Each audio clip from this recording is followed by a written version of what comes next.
Iaitu saya tahu pilot dia Major Murad. Okey, dia kata situ. Jadi sampai saja sana dia akan hua tau. Hua ni maksud dia akan terapung lah betul-betul dalam camp, dan dia pun buka pintu belakang tu. Bila buka pintu belakang, saya boleh nampak camp-camp yang terdapat dekat situ. Adalah 1-2 yang kena tembak, dan camp tu masih lagi ni, tapi saya tak nampak orang. Jadi pada ketika itu kami ada orang dipanggil Japu tau. Japu ni maksud dia orang pembantu pada aircraft tu lah. Selalunya orang komando. Saya ingat dengan Last Corporal Kamaruzaman. Dia kena campak tali. Bila dia campak tali, dia akan bantu kami akan pasang snap link, terus turun. Jadi saya dah ready dah nak turun tu. Nak jadi cerita, saya tak tahu doa siapa ke ketika itu ataupun nasib kami ke. Sebelum tali ni dicampak, musuh daripada bawah sudah tembak kami. Dia tembak bertubi-tubi. Cuba bayangkan, kamu duduk macam tu, dalam 80 meter tembakan memang kena lah. Tembak macam tu banyak, tetapi bagus dia, pilot ketika itu, dia sedar heli dah kena tembak, dia pun cuba lepaskan diri daripada kawasan bahaya.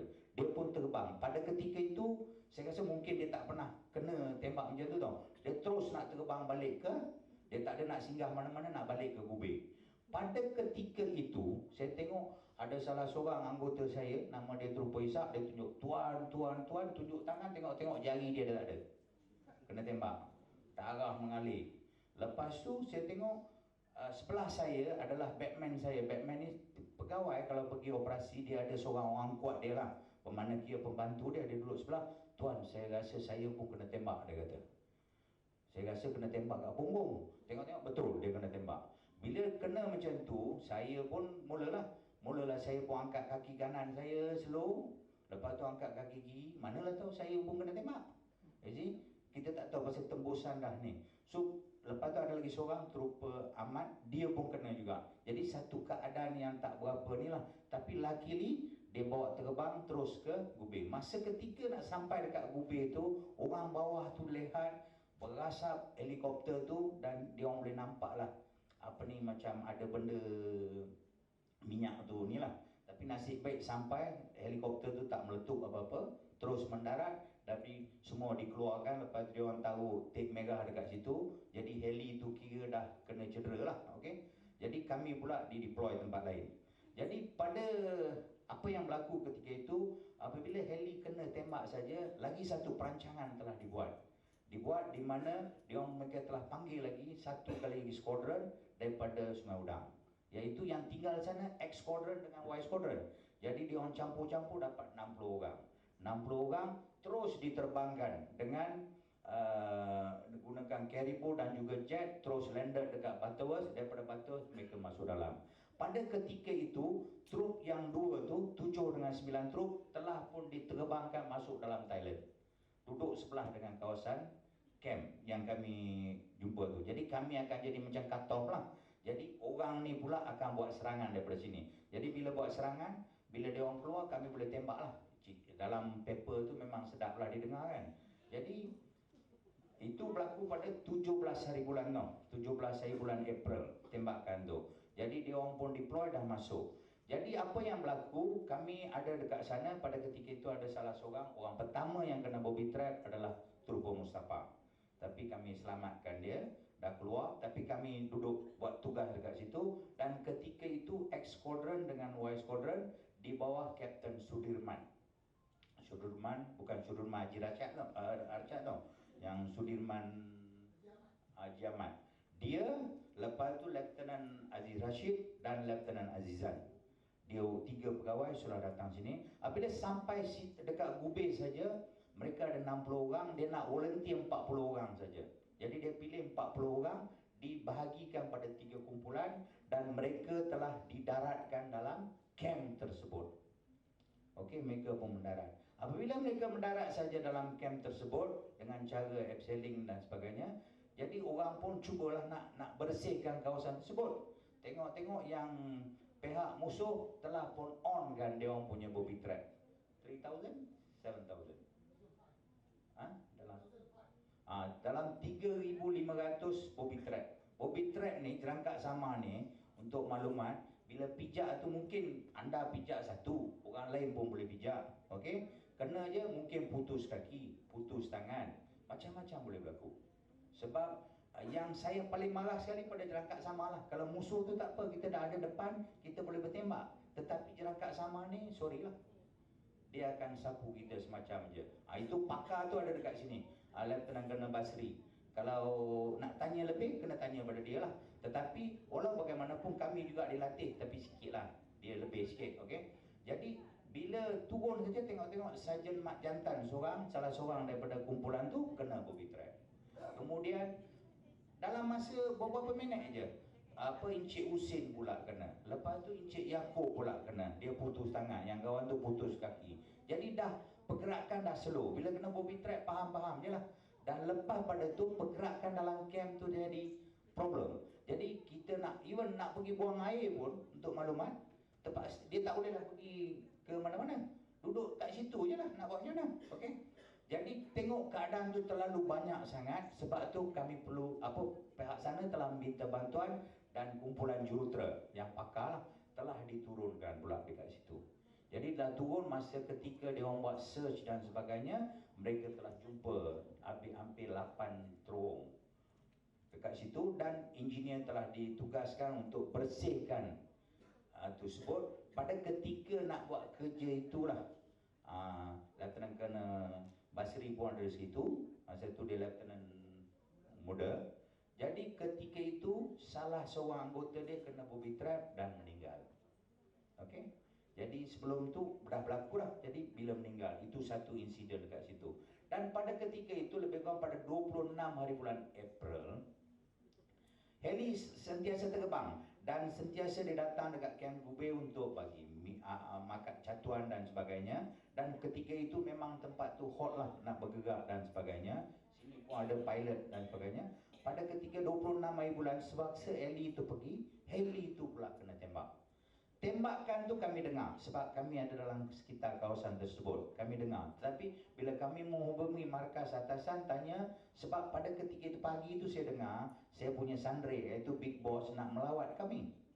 Tetapi bila saya tanya dia orang tak jawab. Jadi kita tak tahu siapa yang dalam tu. Tapi memang sah. Dalam pukul 3 petang baru kami dapat tahu memang heli itu dah kena tembak dan dia dah, kemungkinan besar pilot tu cuba juga nak balik ke Gubei, tetapi nasib mereka kurang baik. Heli itu jatuh ke sana dan bakar terhangus. Kesemua 11 orang yang ada dalam tu telah meninggal. Hanya satu saja Sarjan Kamis, tak salah saya, body dia tercampak keluar. Yang lain semua terbakar hangus dalam tu. Jadi terpaksalah hantar rescue, dia kira Japu punya geng lah, rescue punya komando juga sebanyak 11 orang di bawah Sarjan Usop untuk datang cek kawasan tu supaya nak pastikan adakah mereka mati, dan kalau boleh mereka tak nak pihak musuh pergi ambil apa-apa barang dan sebagainya. Tetapi mereka memang confirm semuanya bakar terhangus. Jadi kita tak dapat identify apa-apa lah.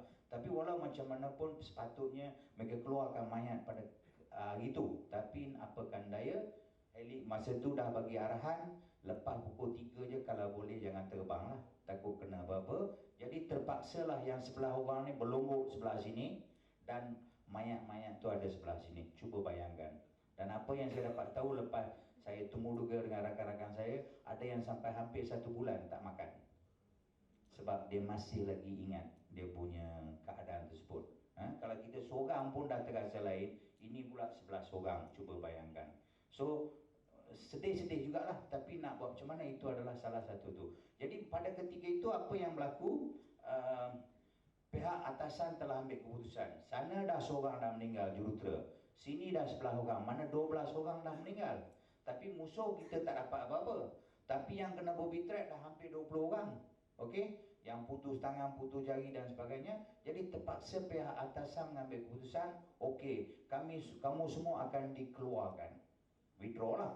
Jadi bagi Z Squadron yang duduk dekat bawah tu, dia kata, hang jalan kaki balik ke Malaysia, dia kata. Okey, kami dah dapat arahan. Kami dengar aja, kami happy lah. Pasal kami pun tak nak duduk itu. Pasal habis nak jalan pun tak boleh, nak tu pun tak boleh, silat-silat jalan, bobby trap lah. Okey, bobby trap hilang kaki ke apa ke dan sebagainya. Lepas tu yang pihak yang duduk dalam camp ni terpaksa dikeluarkan dengan cara helikopter. 15 sorti telah dirancangkan. Jadi ketika itu semuanya berjalan dengan baik. semuanya dah dikeluarkan. Tetapi nak jadi cerita, heli yang last kali masa dia nak masuk kena tembak. Bila kena tembak, arahan kata yang hampa yang ada kat bawah ni 18 orang, hampa jalan kaki balik, dia kata. Okey, yang heli tak akan datang bantu kamu. Jadi apa yang berlaku pada ketika itu, kami telah pun sampai dekat Malaysia. Dalam perjalanan tu pula, saya saja ingat lagi itu, depan mata saya sendiri kena bobby trap, putus kaki. Tapi kami tak boleh buat apa. Sebab apa? Di kawasan tersebut apa yang berlaku, tiap-tiap pokok tu ditanda dengan apa, numbering tau. Ada angka-angka dia. Kemungkinan besar pihak komunis tahu. Dia punya formula lah, campur tolak darah ke, dia tahu dekat mana dia tanam. Jadi bila tahu dia dah bobby trap ada situ, mungkin musuh tak jalan. Tapi macam kita tak tahu, kita pakai radak aja, memang kena lah. Jadi saja ingat kena. Lepas itu trup saya pula kena lead, bawa. Masa saya nak sampai dekat sempadan, cuba bayangkan, tengok-tengok ada banner tau, banner macam gentang untuk majlis ni lah. Dia tulis itu, selamat datang Anjing Razak Husin. Masa tu Perdana Menteri Tun Razak, timbalan tu. Lepas tu dia tunjuk gambar kaki putus. Cuba bayangkan kalau kamu tengok tu.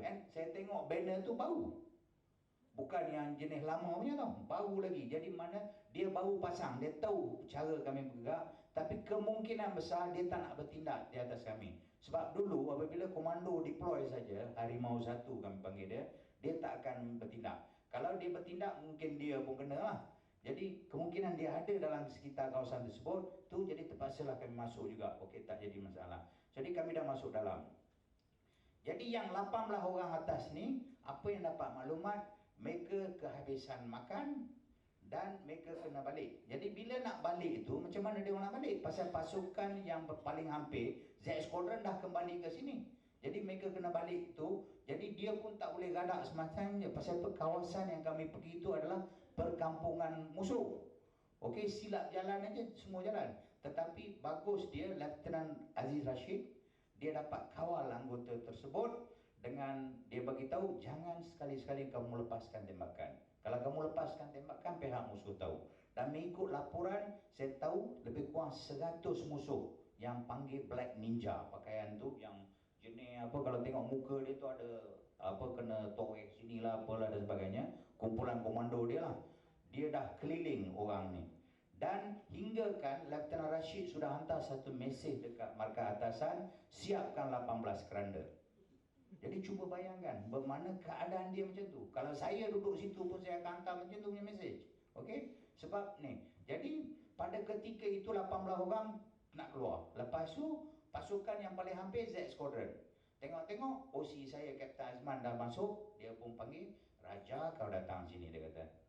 Aku akan bagi satu misi untuk kau, pergi selamatkan 18 orang tu. Dan dia bagi tahu kat saya, kau pilihlah 40 orang. Yang saya pelik tu, situ Lieutenant Syahrin ada, Cik Hashim ada, dia pun ada lah kalau nak pergi selamatkan kan. Tapi kenapa pilih? Itu yang saya kata ni, mungkin saya ni handsome. Okey? Jadi dia kata pergi je, saya pun fikir. Lepas tu saya pergi terus jumpa trup saya bagi tahu, okey, ini adalah misi yang telah dibagi pada saya untuk menyelamatkan kawan-kawan kita 18 orang dikepung oleh musuh. Jadi apabila saya sebut, dia kata saya ada pilihan untuk pilih 40 orang. Masa itu trup sarjan saya, Staf Sarjan Mansur, dia pun kata, Tuan tak payah pilih siapa-siapa. Kami sanggup dengan Tuan bila-bila saja. Kita 8 trup akan pergi. Masa tu kalau saya ingat peristiwa itu, saya akan menangislah. Itulah apa perjuangan, rakan-rakan seperjuangan tau dengan tu. Jadi saya kata okey, apa, saya pun bagi tahu kat OC, kami tak mau yang 40 orang tu, saya akan bawa trup saya saja. Saya pun rancangkan plan terus masuk. Dan dekat luar tu dah kata, cepat masuk, musuh dah hampir dengan dia orang. Kalau tidak dia orang akan jalan dan sebagainya lah. Tapi saya tahulah saya on the ground kan. So apabila saya keluar saja daripada kumpulan tu, saya terus masuk, saya buat rancangan saya sendiri, terus bergerak dan saya sampai pada satu tempat yang selamat. Kemudian saya hubungi Lieutenant Rashid. Saya kata, ke mana kedudukan kau? Dia kata, saya ada dekat lereng bukit, dekat batu dan sebagainya. Sebab saya telah lalu situ. Jadi saya pun kata, tak apa, Lieutenant Rashid, you duduk situ, tak payah bergerak malam ni, pasal dah hampir pukul 3 petang.